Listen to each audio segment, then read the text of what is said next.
Hello friends. आज के इस वीडियो में मैं आपको बताने वाला हूँ कि डेल्टा की जो MS300 VFD आती है उसमें हम बेसिक पैरामीटर लाइक एसेशन deceleration time parameter reset motor parameter उनके बारे में बताऊंगा।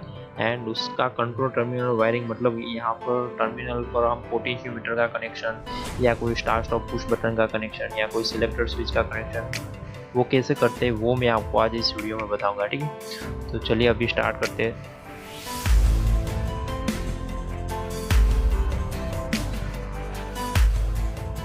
तो सबसे पहले कीपैड कंट्रोल मोड। अगर आपको आपकी VFD को कीपैड से कंट्रोल करना है मतलब स्पीड कम ज़्यादा है यहाँ से या पोटेंशियोमीटर से करनी है और उसको स्टार्ट स्टॉप ये रन स्टॉप के बटन से करने हैं तो उसके लिए आपको ये दो पैरामीटर में जाना पड़ेगा। ठीक है, ये तो पहला पैरामीटर क्या है कि 00-20 फ्रीक्वेंसी कमांड मतलब आपको आपकी ड्राइव की स्पीड कम ज़्यादा कहाँ से करनी है वो ये पैरामीटर डिसाइड करेगा। ठीक है, इसमें 0 होगा तो उसका मीनिंग क्या होगा कि डिजिटल कीपैड मतलब ये जो अप डाउन की बटन दिख रहा है उससे आपकी VFD की स्पीड कम ज़्यादा होगी। ठीक है, और अगर आप इसमें 7 करोगे तो उसका मीनिंग क्या होगा कि डिजिटल कीपैड डायल मतलब कि यहाँ पर जो पोटेंशियोमीटर आपको दिख रहा है कीपैड पर उससे आपकी स्पीड कम ज़्यादा होगी। ठीक है, और नेक्स्ट 00-21 ऑपरेशन कमांड ये पैरामीटर ये डिसाइड करता है कि आपको आपकी ड्राइव को स्टार्ट स्टॉप कहाँ से करना है, ये रन स्टॉप बटन से करना है या आपके कंट्रोल टर्मिनल पर कोई पुश बटन लगा है उससे करना है। तो इसके लिए यहाँ पर अभी मैंने 0 डाला है। 0 का मीनिंग क्या होगा, डिजिटल कीपैड मतलब कि ये रन स्टॉप का बटन दिख रहा है उससे आपकी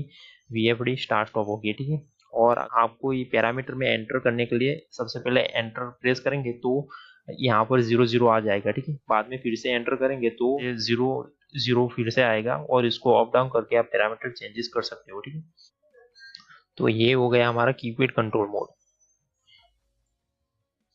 अभी टू वायर मोड 1 मतलब कि आपको कोई ऐसा पोटेंशियोमीटर का कनेक्शन करना है और ऐसे स्टार्ट स्टॉप का जो ऐसा कोई सिलेक्टर स्विच से आपकी VFD को स्टार्ट स्टॉप करना है तो उसके लिए आपको कौन से पैरामीटर आपकी VFD में डालने होंगे वो यहाँ पर मैंने लिखे है। देखिए यहाँ पर 00-20 फ्रीक्वेंसी कमांड मतलब आपकी स्पीड कम ज़्यादा उसको कहाँ से करना है, एक्सटर्नल एनालॉग इनपुट मतलब कि यहाँ यहाँ पर आपको पोटेंशियोमीटर को कनेक्ट करना है तो उसके लिए आपको पैरामीटर 00-20 में 2 करना पड़ेगा। ठीक है, उससे क्या कि आपका एक्सटर्नल एनालॉग इनपुट जो हमारा EVI है ना वो सिलेक्ट हो जाएगा। ठीक है, मतलब आप ऐसा पोटेंशियोमीटर कनेक्ट कर पाओगे। तो इसका कनेक्शन कहाँ पर करना है वो भी एक बार आप देख लीजिए। यहाँ पर जो पोटेंशियोमीटर का एक साइड का जो वायर है उसको +10 वोल्ट में देना है, जो बीच वाला जो पॉइंट है उसको आपको AVI में कनेक्ट करना है। ठीक है, आपके VFD के कंट्रोल टर्मिनल में जो AVI है ना उसके साथ आपको पोटेंशियोमीटर का बीच वाला पॉइंट कनेक्ट करना है। ठीक है, और जो लास्ट में बाकी रहा ना पॉइंट उसको आपको कनेक्ट करना है ACM में। ठीक है, तो ये हो गया हमारा पोटेंशियोमीटर का कनेक्शन। अभी मैं आपको बताता हूँ कि अगर आपको कोई ऐसी सिलेक्टर स्विच से स्टार्ट स्टॉप करना है तो उसके लिए आपको सबसे पहले तो ऑपरेशन कमांड 00-21 में आपको 1 करना पड़ेगा। उससे क्या कि एक्सटर्नल टर्मिनल के लिए हमारा रन कमांड है वो सिलेक्ट हो जाएगा। ठीक है, मतलब हम टर्मिनल पर पुश बटन या ऐसी कोई सिलेक्टर स्विच से हमारी ड्राइव को स्टार्ट स्टॉप कर सकेंगे। ठीक है, तो इसमें आपको 00-21 में 1 करना है। ठीक है, बाद में दूसरा पैरामीटर 02-00 ये क्या डिसाइड करता है, 2 wire oblique 3 wire operation control मतलब ये मोड कौन सा है हमारा 2 वायर मोड 1 है इसलिए इसमें 1 सिलेक्ट करना है।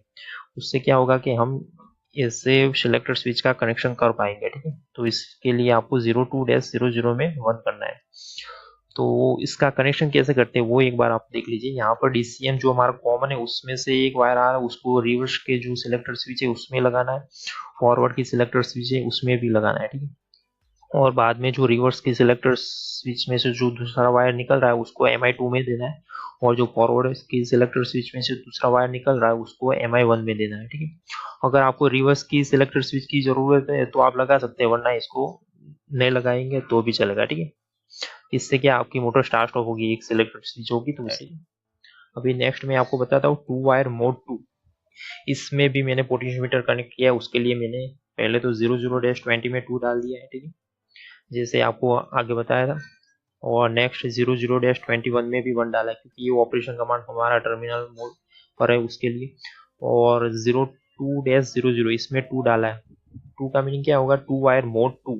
आगे जो हमने देखा था वो 2 वायर मोड 1 था। ठीक है, तो उसमें और इसमें डिफरेंस क्या है कि उसमें क्या होता है कि जो एक स्विच से हमारी जो वीएफडी को फॉरवर्ड का कमांड मिलता था बाद में स्टॉप हो जाती, और दूसरी जो हमारी स्विच थी उससे उसको रिवर्स का कमांड मिलता था, बाद में उसको स्टॉप भी वही स्विच से हो जाती थी, ठीक है। मगर इसमें क्या है कि हमारी जो एक स्विच है उससे हमारी ड्राइव को स्टार्ट स्टॉप का कमांड मिलेगा, ठीक है, और दूसरी स्विच से उसका डायरेक्शन चेंज करने का कमांड मिलेगा, ठीक है। तो ये डिफरेंस है मैन, ये दो मोड में। तो इसके लिए आपको 02-00 में 2 करना है, ठीक है, 2 वायर मोड 2 सिलेक्ट करना है। तो कनेक्शन कैसे करना है वो एक बार देख लीजिए। आपको जो डीसीएम में से वायर आ रहा है उसको आपको डायरेक्शन चेंज करने के लिए जो सिलेक्टर स्विच लगा है उसमें कनेक्ट करना है, और जो हमारी रन स्टॉप के लिए जो भी हमने सिलेक्टर स्विच है उसमें भी वही वायर कॉमन कनेक्ट करना है, ठीक है।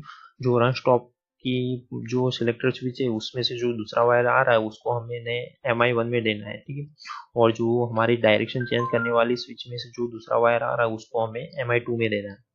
तो उससे क्या होगा कि जब भी हम ये सिलेक्ट और स्विच को इस तरफ घुमाएंगे तो हमारी वीएफडी को स्टार्ट का कमांड मिल जाएगा। अगर हमें उसको डायरेक्शन चेंज करनी होगी तो हमें ये सिलेक्टर स्विच को इस तरफ घुमाना पड़ेगा, ठीक। उससे क्या होगा कि हमारी जो मोटर की डायरेक्शन चेंज हो जाएगी। तो ये हो गया हमारा 2 वायर मोड 2 का वायरिंग, ठीक है, और उसका प्रोग्रामिंग। अभी मैं आपको 3 वायर मोड मतलब आपको स्टार्ट स्टॉप का पुश बटन ऐसा यूज करना है, तो उसके लिए आपको क्या प्रोग्राम करना पड़ेगा। तो इसके लिए आपको जैसे ही मैंने यहाँ पर पोटेंशियोमीटर का कनेक्शन किया उसके लिए जैसे मैंने आपको आगे बताया 00-20 में 2 डाला, ठीक है, और 00-21 में भी 1 डाला, क्योंकि एक्सटर्नल टर्मिनल पर हमने कनेक्शन किया उसकी वजह से 00-21 में 1 डाला है, ठीक है। आपको चेंजेस क्या करना है कि 02-00 इसमें आपको 3 कर देना है। 3 का मीनिंग क्या होगा, 3 वायर मोड मतलब 3 वायर मोड मतलब ये स्टार्ट स्टॉप के पुश बटन से आपको आपकी वीएफडी को स्टार्ट स्टॉप का कमांड देना है, तो उसके लिए आपको इसमें 3 डालना पड़ेगा, ठीक है। तो चलिए मैं आपको यहाँ पर दिखाता हूँ। ये हमारा स्टार्ट का बटन है, ठीक है, ये हमारा स्टॉप का बटन है, और ये हमारे जो डायरेक्शन चेंज करने के लिए हमने ये यहाँ पर सिलेक्टर स्विच लगाई है, ठीक है। तो हमें कनेक्शन कैसा करना है वो एक बार देख लीजिए कि डीसीएम में से जो एक वायर आ रहा है उसको हमें जो डायरेक्शन चेंज करने वाली जो सिलेक्टर स्विच है या टॉगल स्विच लगा है उसमें देना है। बाद में हमारा जो स्टॉप का पुश बटन है उसमें देना है, उसको ही लूप करके हमें रन का जो पुश बटन है उसमें देना है, ठीक है। तो ये दोनों में डिफरेंस क्या है कि ये हमारा NO एलिमेंट है इसके पीछे, और इसके पीछे NC एलिमेंट है, ठीक है, इसके पीछे भी NO एलिमेंट ही है, ठीक है। तो ये डिफरेंस है इसके बीच में। रन के बटन में से जो दूसरा वायर निकल रहा है उसको हमें MI1 में देना है, ठीक है, और जो स्टॉप के बटन में से जो दूसरा वाला वायर निकल रहा है उसको हमें देना है MI3 में, ठीक है। और जो हमारे सिलेक्टर स्विच का जो डायरेक्शन चेंज करने वाली जो भी स्विच लगा है उसका दूसरा वाला वायर है हमको देना है MI2 में, ठीक है। तो ये हो गया हमारा कनेक्शन। अभी जब भी हम स्टार्ट वाले बटन को प्रेस करेंगे तो हमारी वीएफडी को स्टार्ट का कमांड मिल जाएगा, ठीक है। अगर आपको डायरेक्शन चेंज करनी होगी तो ये सिलेक्टर स्विच को इस तरफ घुमाएंगे तो आपकी जो मोटर है उसकी डायरेक्शन चेंज हो जाएगी, ठीक है। और जब ये स्टॉप का बटन आप प्रेस करोगे तो आपकी वीएफडी स्टॉप हो जाएगी, ठीक है। इसको अगर आपको डायरेक्शन चेंज करनी है तो ये लगा सकते हो, वरना ये खाली भी छोड़ सकते हो, ठीक है। तो ये हो गया हमारा 3 वायर मोड का प्रोग्रामिंग एंड उसका कंट्रोल टर्मिनल पर हम पुश बटन का वायरिंग कैसे करते हैं वो मैंने बताया, ठीक है। अभी मैं आपको बताता हूँ कि वीएफडी में जो बेसिक पैरामीटर उसके बारे में बताता हूँ, ठीक है। तो सबसे पहला यहाँ पर पैरामीटर 00-02 पैरामीटर रीसेट, मतलब आपको ड्राइव को फैक्ट्री डिफॉल्ट करना है तो उसके लिए आपको पैरामीटर 00-02 में जाना पड़ेगा, ठीक है। इसमें आपको 9 करना पड़ेगा।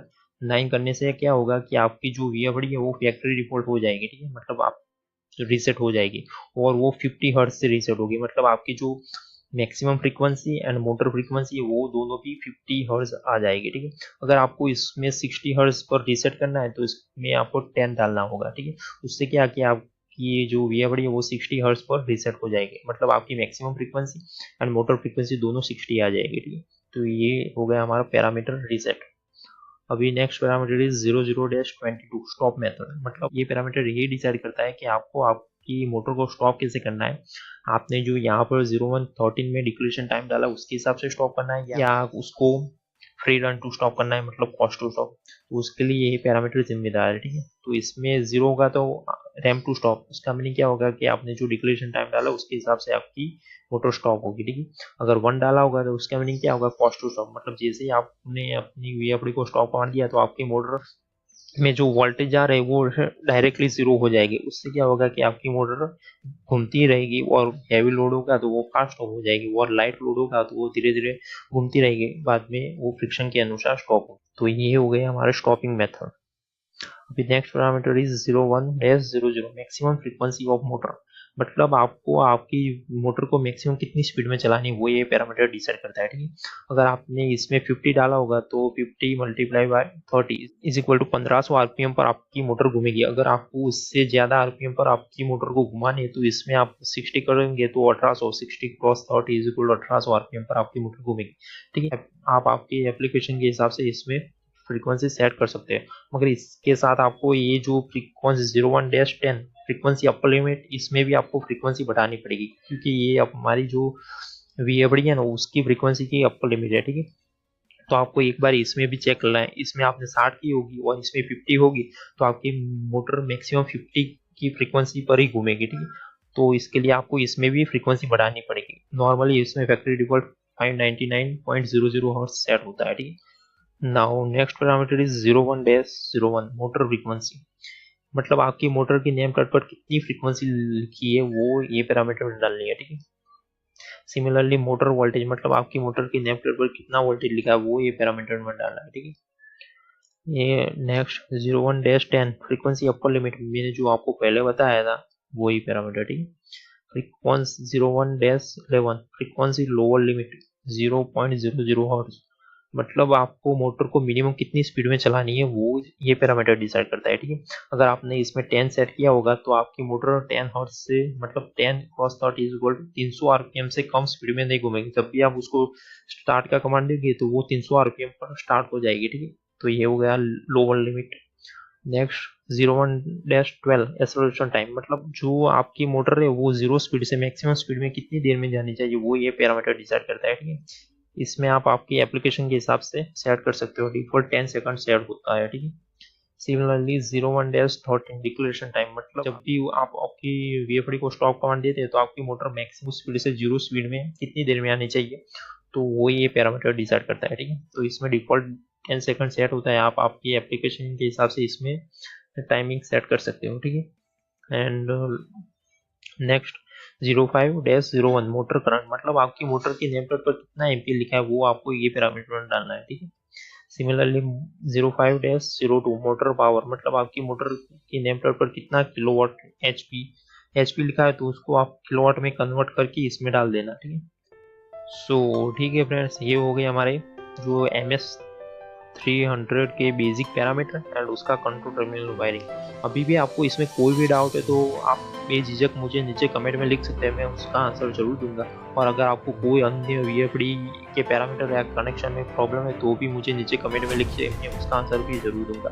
और अगर आपको ये वीडियो थोड़ा भी हेल्पफुल लगा तो इस वीडियो को लाइक, और अगर आप मेरे चैनल पर नए हैं तो मेरे चैनल को सब्सक्राइब करना मत भूलिएगा।